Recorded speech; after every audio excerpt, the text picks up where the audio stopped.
Halo adik-adik, selamat datang kembali di channel Widyarta Fisik.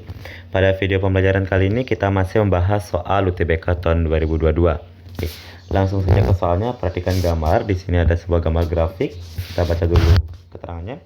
Pada percobaan interferensi yang, berarti sini menunjukkan grafik interferensi yang digunakan berbagai cahaya monokromatik dengan dua variasi jarak antar celah ke layar L1 dan R2. Nah, berarti sini merupakan peristiwa percobaan yang mana peristiwa percobaan yang di sini ada celah ganda. Nah, sini ada celah ganda. Kemudian di sini ada layar. Nah, nanti jarak dari celah ke layar inilah yang disebut sebagai L. Jadi jarak ke layar ini disebut sebagai L. Nah, di sini nanti di layar ini akan terbentuk peristiwa pola terang gelap. Jadi ada terang pusat yang tengah-tengah, kemudian ada terang satu. Di bawah juga ada terang satu, di sini ada terang dua, di sini juga ada terang dua. Nah, yang mana di antara terang ini terdapat gelap, maka di sini ada gelap satu, ini juga gelap satu, ini ada gelap dua, di sini juga ada gelap dua. Nah, terus kita lanjut lagi. Jika jarak pola terang order tertentu, jadi order tertentu artinya misal kalau dari terang satu ke terang pusat berarti ordernya satu. Kalau terang 2 ke terang pusat berarti ordernya 2. Kalau gelap ke terang itu ordernya setengah. Jadi gelap 1 ke terang pusat itu N-nya setengah. Jadi ordernya setengah. Nah, terus misalnya kalau gelap 2 ke terang pusat berarti ordernya adalah 1,5.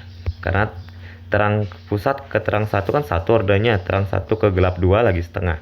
Maka total ordernya adalah 1,5. Nah, dan seterusnya. Oke. Jika jarak pola terang order tertentu dari pusat layar Y terhadap panjang gelombang disajikan dalam grafik. Nah, di sini ada ya. Jadi jarak jika jarak pola terang order tertentu dari pusat layar Y. Jadi maksudnya di sini jarak dari terang pusat tertentu dilambangkan dengan Y. Nah, ini dibilang di soal nih.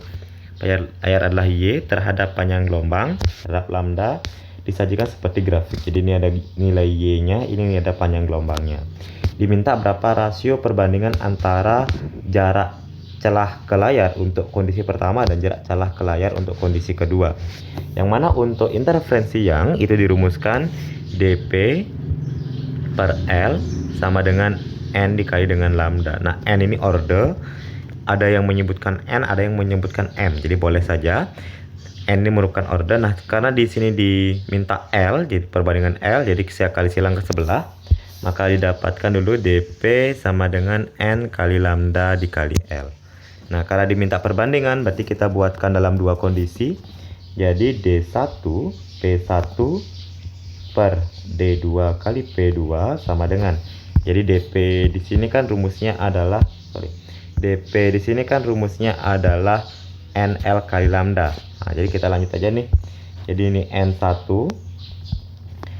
lambda 1 dikali L1 per N2 lambda 2 dikali L2.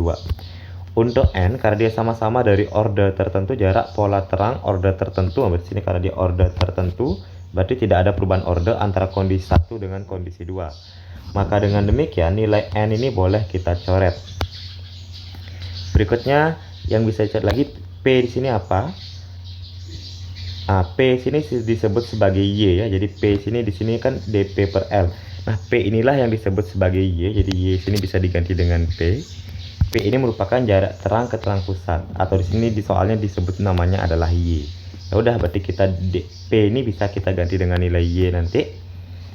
Jadi boleh aja D1 Y1 gitu. D1 Y1 per D2 Y2 sama dengan lambda 1 L1 per lambda 2 L2. Oke, terus saya lanjutkan lagi. D ini merupakan jarak antar celah. Jarak antar celah itu berarti segini namanya D. Jadi kan ada celah nih, ada celah. Jarak antar celah itu di sini namanya D. Ini juga jarak antar celah namanya D. Di sini biasanya ada sinar. Ini ada sinar. Nah, jadi kalau jarak antar celah namanya D, berarti dalam dua kondisi ini tidak ada perbedaan jarak antar celahnya, karena yang dirubah hanyalah L-nya saja, sehingga mengakibatkan Y dan lambdanya berubah. Nah, karena D-nya tidak ada perubahan, boleh kita coret. Nah, sekarang kita ganti Y1-nya berapa, Y2-nya berapa. Oke. Kita tarik garis salah satu, ini merupakan kondisi L1 ya, L1 dan ini merupakan kondisi L2. Oke. Di L1 kita cek di sini salah satu ujungnya di sini. Nah, ini L1. Ketika kita menggunakan Y-nya 12, berarti ini kan Y. Nah, 12 kali 10 pangkat min 3 dan nilai lambda kita berarti kita gunakan 3. Oke, coba kita lanjut. Jadi untuk L1 Y-nya berarti kita tulis 12 dikali 10 pangkat minus 3 sama dengan lambdanya kita adalah 3 dikali 10 pangkat minus 7 dikali L1. Ingat ya, ini grafik L1 yang ini saya ambil. Jadi ketika saya menggunakan Y-nya 12 berarti lambdanya kita gunakan 3. Ketika kita menggunakan Y-nya 18 berarti lambdanya kita gunakan 7,5. Nah, dan seterusnya. Jadi bebas kita milih. Terus ini per Y2 untuk kondisi Y2 berarti L2. Jadi ketika kita di sini ketika kita memilih nilai Y-nya adalah 6 kali 10 pangkat min 3 berarti lambdanya 3 kali 10 pangkat min 7. Ini 6 dikali 10 pangkat min 3 ini per lambdanya adalah 3 dikali 10 pangkat min 7 dikali dengan L2. Nah, jadi yang penyebutnya sama kita sederhanakan lagi. Ini coret, yang angka sama coret gitu ya. Ini coret lagi, coret lagi. Nah, coret. Jadi 12 dibagi dengan 6 itu hasilnya adalah 2:1 sama dengan L1 per L2. Jadi dengan demikian rasio perbandingan L1 dengan L2 itu adalah 2:1 ya. Maka dengan demikian jawaban yang paling tepat itu adalah option nomor D.